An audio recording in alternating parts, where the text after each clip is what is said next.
In the last few weeks, I've been offering you an invitation and a promise.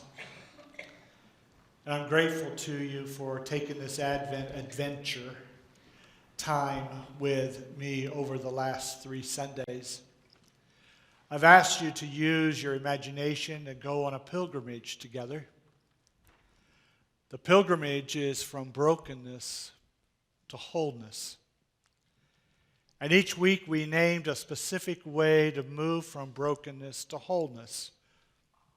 And looking at the map on the bulletin cover, we can see that we had the opportunity to move from conflict to peace, from sorrow to joy, from despair to hope, and today, the last leg of our pilgrimage, we move from apathy to love. Let me recap just a little bit. That there is no peace without justice, and there is no justice without honesty and courage. And this is true on every level of human existence. If there is no justice for my wounded self, there is no peace. If there is no justice with my neighbor, there is no peace. If there is no justice with our planet, there is no peace. Cruelty and exploitation and injustice, it breeds generations of violence and terrorism within ourselves, between our neighbors and nations, and with our own only planetary home, the earth. And the Christmas story from Luke tells us that the angels sang. The angels, they broke out of heaven and they sang and they filled the sky, and glory to God in the highest heaven, and on earth peace among those whom he favors. Please understand that there is no peace without justice, and there is no justice without courage and honesty. The pilgrimage from brokenness to wholeness includes a movement from sorrow to joy, and our choir helped fill this place with joy that Sunday. Now, we have plenty of reasons to be brokenhearted. However, we can remind each other that sorrow can act like blinders on a horse, and like a horse, we can trudge and slog through the same grief paths of life.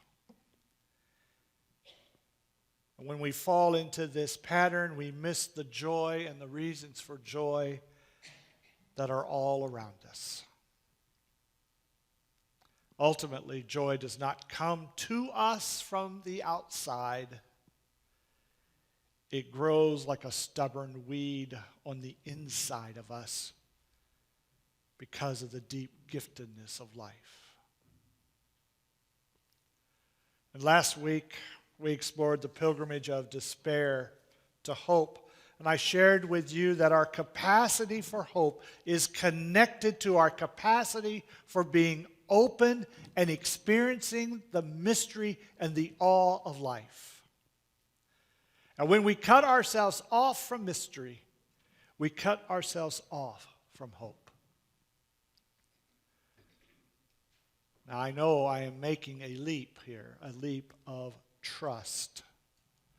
I am deliberately deciding for hope because, despite my ignorance, I believe that at the center of all of life there is a mystery, but it is a mystery that reaches out to me, and I experience the mysterious heart of reality not as despair that destroys, but as love that creates.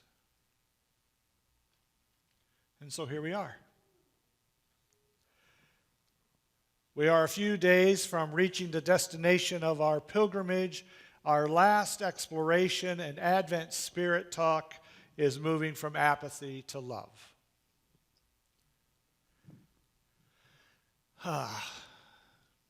Apathy. Apathy is this state of indifference. Apathy is a lack of emotion, a lack of concern, a lack of interest, a lack of intensity and interest about life. Apathy is emotional detachment. Now, we learn in recovery programs that detachment from our loved ones' destructive behavior, that can be healthy, and it is.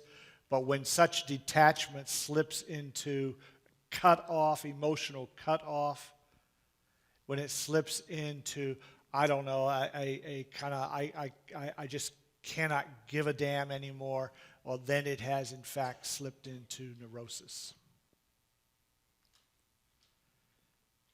Apathy is not a natural state for us as human beings. We live and breathe and feel deeply, and while we may pride ourselves on our thinking and our reasoning, we live where we feel. And when we are not feeling, we are not really living. I love it when nature provides an amen corner. Where is it? There. Amen. Amen. As I said, that when we are not feeling, we are not really living. Now, Peg and I have been married 40 years. And in that time, we have always loved each other, but we have not always been in love with each other. We have not always been in love every day of those 40 years. The most hurtful moments of our relationship are when one or both of us have grown complacent and we lack interest and we lack intensity. It is not hate of each other that would hurt the most. It would be apathy for each other that would hurt the most. And such apathy would be symptomatic of deeper challenges. A child will be hurt by the anger of their parent, but a child would rather have the angry attention of the parent than the inattentive apathy and disinterest of the parent.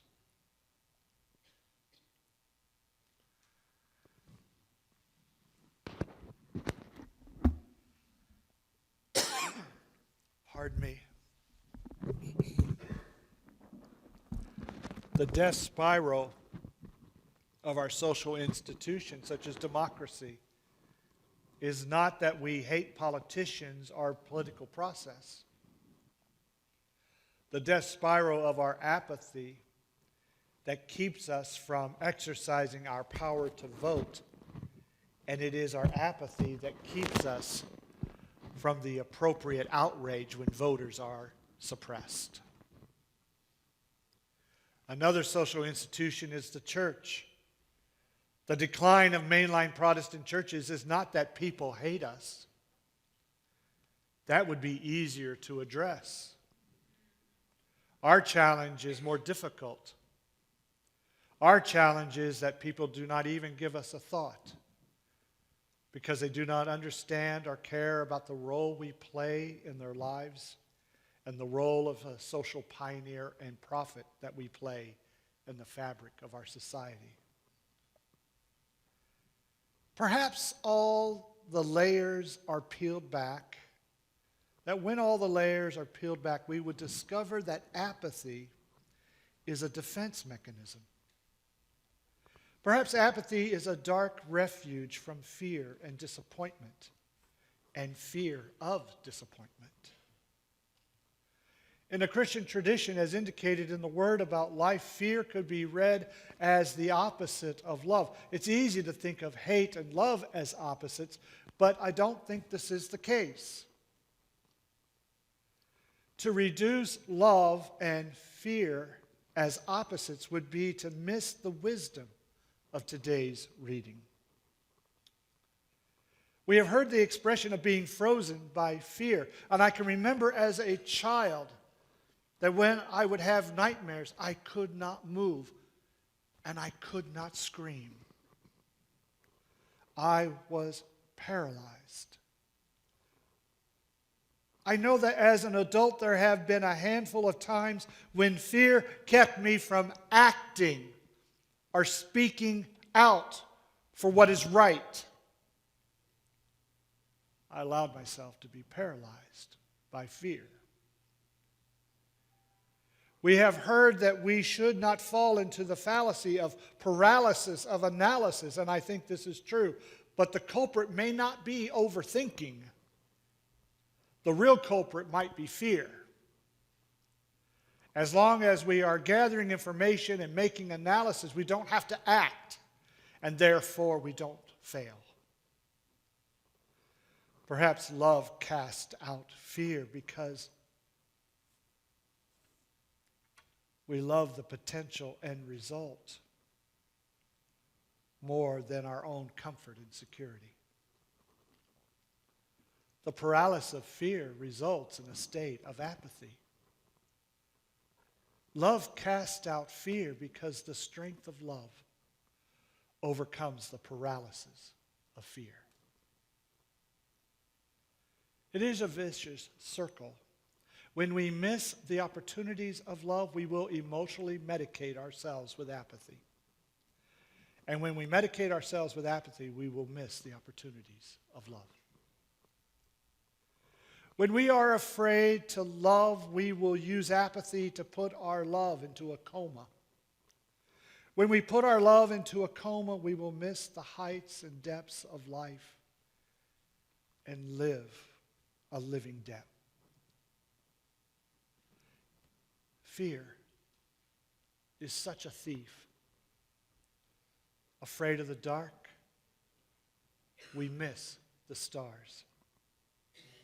Afraid of the water, we may miss the joy of sailing and skinny dipping.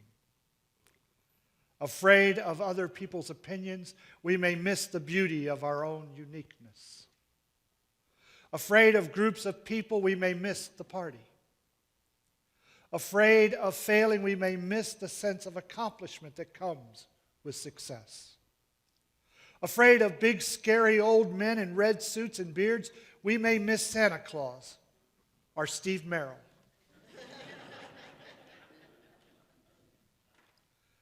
Afraid of life and death and love, we will miss what it means to be most profoundly human. This is the tragedy of fear and its paralysis.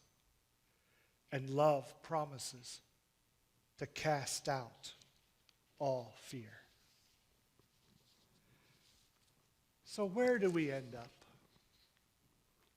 Where do we end up at the end of our Advent pilgrimage?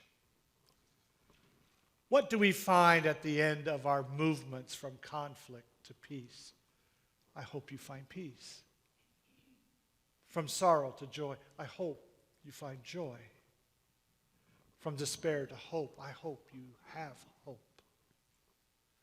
And from apathy to love, I hope you have love and courage. What is it that we stumble upon as we do this pilgrimage? A little more hope, a little more healing, a little more strength. We leave the question open. On Christmas Eve and Christmas Day, our Advent pilgrimage ends. But hopefully we come to know the spirit of life and love in such a transformative way that while the Advent pilgrimage ends, our life's pilgrimage has the possibility of birth and beginning again. Amen.